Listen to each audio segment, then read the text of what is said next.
ये वो तिथि है जो ज्येष्ठ महीने में पड़ने वाली सबसे बड़ी तिथि है, क्योंकि यह शनिवार के दिन पड़ रही है और इसी दिन किया गया एक चौमुखी दीपक का उपाय कभी भी खाली नहीं जाता है और इसका बहुत ही बड़ा और विशेष महत्व होता है और इस दिन प्रदोष व्रत भी रखा जाएगा। पूज्य गुरुजी ने कहा है, अगर कभी भी मौका लग जाए और ज्येष्ठ महीने की प्रदोष तिथि शनिवार को पड़ जाए तो आप लोगों को एक तेल के दीपक वाला उपाय तो अवश्य ही करना चाहिए और इन दोनों का संयोग बहुत ही कम आता है। और दोस्तों, पूज्य गुरुजी ने अपनी शिव महापुराण की कथा में बताया है, इस दिन आपको एक दीपक वाला उपाय तो अवश्य ही करना चाहिए, क्योंकि ऐसा दिन पूरे साल में सिर्फ एक ही बार आता है। और दोस्तों, आप सभी लोग जानते हो कि शनिवार प्रदोष व्रत का अगर सबसे बड़ा कोई उपाय है तो वो एक मुख्य द्वार दीपक वाला उपाय है। तो दोस्तों, इस प्रदोष व्रत के दिन आप लोगों को इस एक मुख्य द्वार दीपक वाले उपाय को जरूर करना है। बहुत सारे लोग होंगे जिन लोगों ने इस उपाय को न किया हो, मतलब पूरा साल निकल गया और उन्होंने किसी भी दिन इस मुख्य द्वार दीपक वाले उपाय को न किया हो। पर दोस्तों, आपके पास एक आखिरी मौका बचा हुआ है जो कि 27 जून के दिन है। तो इस दिन आप लोगों को इस वाले उपाय को जरूर कर लेना है। भले ही आपने पूरे साल भर इस उपाय को ना किया हो, पर अगर आपने इस ज्येष्ठ महीने में पड़ने वाली प्रदोष व्रत के दिन अगर इस वाले उपाय को कर लिया तो आपको इस उपाय को करने का वो फल मिलेगा जिसकी आपने कभी कल्पना भी नहीं करी होगी।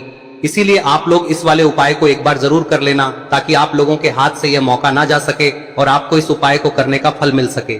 दोस्तों, यह उपाय पंडित जी ने अपनी अभी की ही शिव महापुराण की कथा में बताया है, जिस उपाय को आज हम आपको बहुत अच्छे से समझाने वाले हैं। इस वीडियो को देखने के बाद इस उपाय को समझने के लिए आपको कोई और वीडियो को देखने की जरूरत नहीं पड़ेगी। तो चलिए दोस्तों, उपाय को शुरू करते हैं। देखिए, यह इस ज्येष्ठ महीने के शनिवार के दिन यह इतना खास होता है, इतना महत्वपूर्ण होता है। देखा गया है कभी कभी बड़े बड़े पूजा पाठ अनुष्ठान से जो मनोकामना पूर्ण नहीं होते, वो इस ज्येष्ठ महीने के प्रदोष व्रत के दिन एक छोटे से उपाय करने से ही आपकी मनोकामना पूर्ण हो जाती है। और बहुत सारे लोगों ने इस उपाय को किया भी है और उनको इस उपाय को करने का फल भी जरूर मिला है। अगर आप लोग भी इस उपाय को शनिवार प्रदोष व्रत के दिन करना चाहते हैं तो आप इस उपाय को पहले अच्छे से समझ लेना, सुन लेना, उसके बाद करना। आपको इस उपाय का फल जरूर मिलेगा और इस उपाय को कर लेने से आपके घर में चाहे किसी भी प्रकार की दुख और समस्या क्यों ना चल रही हो, आपको उसका कारण भी नहीं पता है कि भाई यह समस्या किस कारण से चल रही है, उसका कुछ भी कारण हो सकता है, जैसे पितृदोष हो सकता है या किसी भी तरह का मंगल दोष भी हो सकता है। तो इस दिन आप लोगों को यह वाला उपाय कर लेना है। यह एक ऐसा उपाय है जिस उपाय को अगर किसी विशेष दिन पर किया जाए तो भाई उस विशेष दिन का जो है वह तो हमें मिलता ही मिलता है, पर हमने उस दिन पर इस उपाय को किया है तो हमें उससे भी बड़ा फल मिलता है और फल बहुत जल्दी मिलता है, क्योंकि आप इस उपाय को बहुत ही बड़े और विशेष दिन पर कर रहे हो। तो चलिए अब उपाय के बारे में बात करते हैं, लेकिन उससे पहले आप लोगों को यह जानना आवश्यक है कि आखिर यह उपाय किस समय करना है, किसको करना है और कैसे करना है। तो चलिए हम आगे आपको वीडियो में एक एक करके बता देते हैं, लेकिन उससे पहले अगर आप लोग हमारे चैनल पर नए हैं तो हमारे चैनल को सब्सक्राइब कर लेना और इस वीडियो को लाइक करके कमेंट बॉक्स में श्री शिवाय नमस्तुभ्यम ओम नमः शिवाय जरूर टाइप कर देना। और अपने फायदे के लिए, गरीबी दूर करने के लिए इस वीडियो को पूरा देखकर जाना, तभी आपको लाभ की प्राप्ति होगी। यदि आज आपने वीडियो को बीच बीच में से देखा काट काट कर, तो दोस्तों, इस एक दीपक वाले उपाय को हमें इस प्रदोष व्रत के दिन कैसे करना है, किसको करना है, किस समय करना है और कहां पर करना है, ये सारे सवालों के जवाब आपको इस वीडियो में मिल जाएंगे। और जो ये वीडियो देखेगा भाई, उसको एक तेल के दीपक वाला उपाय जरूर करना चाहिए, क्योंकि इस दिन दीपक का भी बहुत ही बड़ा और विशेष महत्व होता है। और जब बात आ जाए एक तेल के दीपक की, तो ये सोने पे सुहागा वाली बात हो जाती है और ये एक बहुत ही बड़ा उपाय हो जाता है इस शनिवार प्रदोष व्रत का। अब हम समझते हैं इस वाले उपाय को हमें करना किस समय है, इस दीपक वाले उपाय को हमें इस प्रदोष व्रत के दिन करना किस समय है। तो देखिए, इस उपाय को करने का जो समय है वह सुबह का समय है और शाम का समय भी है। अब देखिए, यहाँ पर हम मुख्य रूप से सुबह का समय नहीं बोलेंगे, क्योंकि 27 जून शनिवार प्रदोष व्रत का दिन है और इस दिन प्रदोष काल के समय का बहुत महत्व होता है। बाकी अगर सुबह के समय भी करेंगे तो भी अच्छा होगा, उसमें कोई भी दिक्कत वाली बात नहीं है। तो चलिए जानते हैं इस विशेष उपाय के बारे में। लेकिन उससे पहले एक प्रार्थना, अगर आप इस चैनल पर नए हैं तो आप इस वीडियो को लाइक करें, चैनल को सब्सक्राइब करें और कमेंट बॉक्स में आप अपनी राशि या अपना नाम जरूर डाल दें, क्योंकि हम राशि से जुड़ा भाग्य भी बताते हैं और भाग्य में चल रही परेशानियों को दूर करने के लिए वह आसान से आसान उपाय भी बताते हैं। तो चलिए अब हम अपने सबसे पहले उपाय की बात कर लेते हैं। देखिए, ज्येष्ठ मास के दिनों में विशेषकर भगवान शिव और माता पार्वती और विष्णु भगवान का पूजन किया जाता है। अब साथ ही साथ शनिवार प्रदोष व्रत का दिन भी पड़ गया है, तो ऐसा समझ लीजिए आपके जीवन में धन भी आएगा, सुख भी आएगा, धन बढ़ेगा भी और साथ ही साथ आपके जीवन के सारे संकटों को भगवान शिव जी दूर कर देंगे। तो चलिए सबसे पहले बात कर लेते हैं सबसे पहले उपाय की, जो कि प्रदोष व्रत वाले दिन आपको विशेष कर करना है।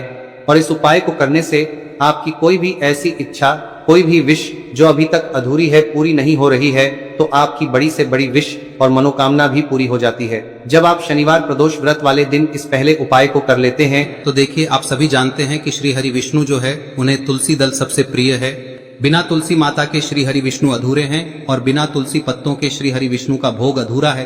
अब श्री हरि विष्णु को प्रसन्न करके आप अपनी किसी भी मनोकामना को पूरा कर सकते हैं, क्योंकि श्री हरि विष्णु प्रसन्न हो गए तो आपकी कोई भी विश और इच्छा मनोकामना अधूरी नहीं रहेंगी। तो आपको तुलसी के 5 पत्ते लेने हैं। अब ये 5 तुलसी के पत्ते जो आपने लिए हैं, ये 5 तुलसी के पत्ते आपको श्री हरि विष्णु को अर्पित करने हैं।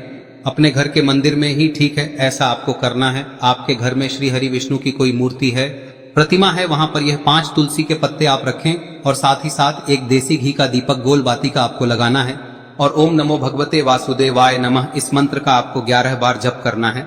देखो मंत्र कौन सा है, ओम नमो भगवते वासुदेवाय नमः, और फिर श्री हरि विष्णु से अपनी विश, अपनी इच्छा, अपनी मनोकामना कह देना। और फिर देखना आपकी विश और इच्छा, जो भी आपकी मनोकामना है, जो भी अपने जीवन में आपको चाहिए। अगर निर्धनता बहुत है, आप अपने घर से गरीबी को दूर करना चाहते हैं, या फिर धन आपका बढ़ता नहीं है, आप चाहते हैं कि आपका धन बढ़े, या फिर आपके घर में फिजूल खर्ची बहुत होती है, पैसा आपके पास नहीं रुकता है, आप चाहते हैं कि पैसा आपके पास रुके, या फिर घर में कोई व्यक्ति ऐसा है जो बहुत बीमार रहता है, या फिर किसी का विवाह नहीं हो पा रहा है, तो जो भी आपकी इच्छा है, जो भी आपके विश है, बस एक बार श्री हरि विष्णु से कह दे। दिन है, साथ ही 7 साल का सबसे बड़ा दिन है।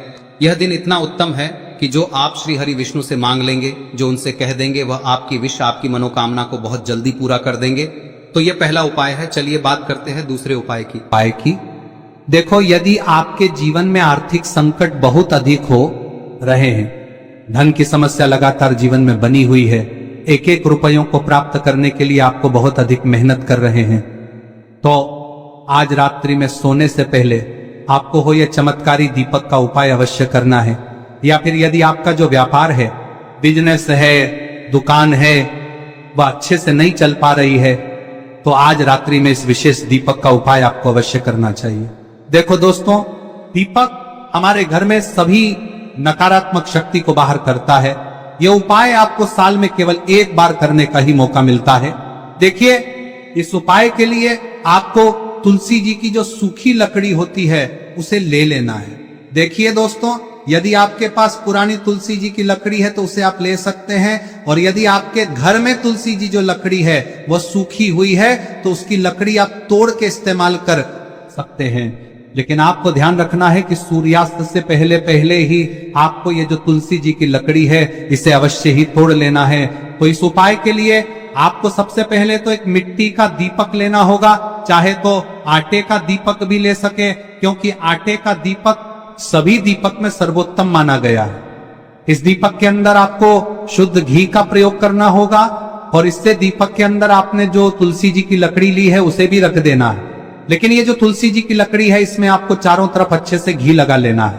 देखिए, गुरुजी ने बताया है कि जो तुलसी जी की लकड़ी है, यदि आप उपाय करते हैं और बहुत ही शीघ्रता से जल जाती है, तो इसके लिए आपको एक कार्य करना है। आपको थोड़ी सी रुई ले लेनी है, और उस रुई को आपने जो तुलसी जी की लकड़ी ली है उस पर अच्छे से चारों तरफ लपेट देनी है। तुलसी जी की लकड़ी के ऊपर रुई लपेटने के बाद इसे आपको पूरा घी के अंदर डुबो लेना है। अब इसे आपको बाती के रूप में प्रयोग करना है। अब दोस्तों, इस दीपक को आपको प्रज्वलित कहां करना है? तो इस दीपक को आपको या तो भगवान विष्णु के सामने प्रज्वलित करना होगा, या फिर आपको भगवान श्री राम के सामने प्रज्वलित करना होगा, या फिर भगवान कृष्ण के सामने, यानी कि भगवान विष्णु के जो भी अवतार हैं उनके सामने आप ये दीपक प्रज्वलित कर सकते हैं। या फिर आप इस दीपक को माता तुलसी जी के सामने भी प्रज्वलित कर सकते हैं। पूज्य गुरु जी ने बताया है कि जो भी व्यक्ति इस प्रकार से तुलसी जी की डंडी से या दीपदान कर देता है, उसके जीवन में कभी भी धन की समस्या नहीं होती है। इसीलिए आपको ये पूरे साल में केवल एक बार ही मौका मिलता है। इस उपाय को करके देखना, आपकी सभी इच्छाएं जरूर पूर्ण होंगी। ये जो उपाय है रात्रि में सोने से पहले करना है। अब बताते हैं तुलसी के गमले में आपको वह कौन सी चीज डालनी है जिस उपाय को करने से आप अपने जीवन में महाधनी बन जाएंगे। इतना धन आपको मिलेगा कि कभी भी आपके धन में कमी नहीं आएगी, कभी भी आपका धन बर्बाद नहीं होगा। आपके पैसे की बर्बादी बिल्कुल आपके जीवन से रुक जाएगी। और जो लोग कहते हैं कि घर में पैसा तो आता है, पैसा रुकता नहीं है और पैसा बढ़ता नहीं है, वृद्धि नहीं हो रही है, उन्हें भी विशेष यह तीसरा दिन जरूर करना चाहिए। तो देखिए, पहले ही आपको बता दिया कि श्री हरि विष्णु की पूजा और उनका भोग श्री मतलब तुलसी मैया के बिना अधूरा है ना। और तुलसी मैया जो है वह श्री हरि विष्णु के बिना अधूरी है। तो देखिए, जब भी आप तुलसी का कोई उपाय करेंगे तो सीधे सीधे आप श्री हरि विष्णु को प्रसन्न कर लेते हैं। अब व्यक्ति को, यानी जो भी व्यक्ति है, किस व्यक्ति को कितना धन देना है, यह श्री हरि विष्णु के हाथ में होता है। धन देने का काम माँ लक्ष्मी करती है, जो कि माँ तुलसी का ही एक रूप है। माँ तुलसी जो है यह माता लक्ष्मी का ही स्वरूप है ना। तो आपको करना क्या है, आपको लेनी है यहाँ पर हल्दी पिसी हुई, जो कि श्री हरि विष्णु से जुड़ी हुई है, आपके गुरु गृह से जुड़ी हुई है, आपकी कुंडली में गुरु को मजबूत करती है, सुख सौभाग्य को खींचने का काम करती है, धन को बढ़ाने का काम करती है। तो एक चुटकी पिसी हुई हल्दी आपको लेनी है और यह पिसी हुई सूखी हल्दी ही आपको अपने गमले में, तुलसी का पौधा जिस गमले में लगा है उसमें अच्छे से इस हल्दी को डालना है, ठीक है ना। और ओम नमो भगवते वासुदेवाय नमः इस मंत्र का जाप करना है। कितनी बार? कम से कम 11 बार जाप करना है। ओम नमो भगवते वासुदेवाय नमः इस मंत्र का जाप करते रहना है। और हल्के हल्के से तुलसी के पौधे में आपको पूरे गमले में पीसी हुई हल्दी का छिड़काव करना है। तो देखिए, जो व्यक्ति लेता है, ऐसा समझ लीजिए अपने जीवन से नहीं आने वाली 7 पीढ़ियों के जीवन से निर्धनता और गरीबी को दूर कर देता है। क्योंकि हल्दी जो है ना, यह साधारण नहीं है। हल्दी इतनी उत्तम होती है कि रातों रात आपके जीवन में चमत्कार करती है। आपने देखा होगा कि कोई भी शादी होती है, विवाह होता है ना, कोई भी ऐसा शुभ काम हम करते हैं उसमें हल्दी जरूर लेते हैं। गृह प्रवेश जब हम करते हैं तो हल्दी के स्वास्तिक का निर्माण करते हैं। कोई भी अच्छा काम करने जा रहे हैं, हल्दी उसमें लेते हैं। और हल्दी जो है ये आपके गुरु ग्रह को मजबूत कर देती है। अगर कुंडली में गुरु कहीं ना कहीं मजबूत है तो इससे उत्तम का मिलेगा नहीं। बहुत ही उत्तम उपाय है, तुलसी के गमले में एक चुटकी पीसी हुई हल्दी डालना है। तो यह बहुत ही उत्तम उपाय है। इस उपाय को आप जरूर, साल का सबसे बड़ा यह दिन है, तो इस उपाय को करने से श्री हरि विष्णु और महादेव आपसे न केवल प्रसन्न होते हैं, पाप होते हैं, आपसे इतना प्रसन्न हो जाते हैं कि जीवन में कभी आपके गरीबी और निर्धनता को नहीं आने देते हैं। तो चलिए अब बात कर लेते हैं अपने तीसरे उपाय की, जो कि मुख्य द्वार से जुड़ा हुआ है। और यह उपाय है स्थिर लक्ष्मी के वास के लिए। ऐसा पैसा आपके घर में आएगा जो आपके घर में ही रुकेगा। ऐसा पैसा कभी आपके घर में नहीं आएगा जो आपके घर से जाएगा और विशेषकर फिजूल खर्ची में जाएगा। अब आधे से ज्यादा लोगों की यही समस्या होती है कि घर में पैसा तो आता है लेकिन बहुत जल्दी घर से चला जाता है या फिर फिजूल खर्ची में चला जाता है। तो धन की बर्बादी जिन लोगों के घर में हो रही है उन्हें विशेषकर यह तीसरा उपाय करना है। या जिन लोगों के पास बिल्कुल पैसा आना बंद हो गया है, सर पर लगातार कर्जा बढ़ रहा है, उन्हें भी यह विशेष तीसरा उपाय करना है। तो देखिए, आपको फिर से क्या लेना है, हल्दी लेनी है पीसी हुई, जो कि श्री हरि विष्णु से ही जुड़ी हुई है ना। पीसी हुई हल्दी लेनी है और थोड़ा सा पानी डालकर उसका गाढ़ा गाढ़ा आपको पेस्ट बना लेना है। अब इसी हल्दी से आपको अपने घर में स्वास्तिक बनाने हैं। कितने स्वास्तिक? एक स्वास्तिक आपको बनाना है अपनी तिजोरी पर, जिसमें आप पैसा रखते हैं। चाहे तो आप संदूक में रखते हैं, अलमारी में रखते हैं, जिस चीज में भी पैसा रखते हैं, बस वहां पर हल्दी से एक स्वास्तिक बनाना है। दूसरा स्वस्तिक आपको कहाँ बनाना है? अपने घर के मंदिर में, है ना। और 2 स्वस्तिक आपको बनाने हैं अपने घर के मुख्य द्वार पर बाहर की तरफ। हल्दी से 4 स्वास्तिक आपको बनाने हैं। 2 स्वास्तिक मुख्य द्वार पर बाहर की तरफ, एक तिजोरी पर, है ना, और एक अपने घर के मंदिर में। बस यह उपाय आप लिया तो देखिए, जो धन की तिजोरी है उसमें पैसा भरा रहेगा। कभी भी धन की तिजोरी धन से खाली नहीं होगी, क्योंकि जहां पर हल्दी का स्वस्तिक एक होता है वहां कभी धन की कमी नहीं होती है।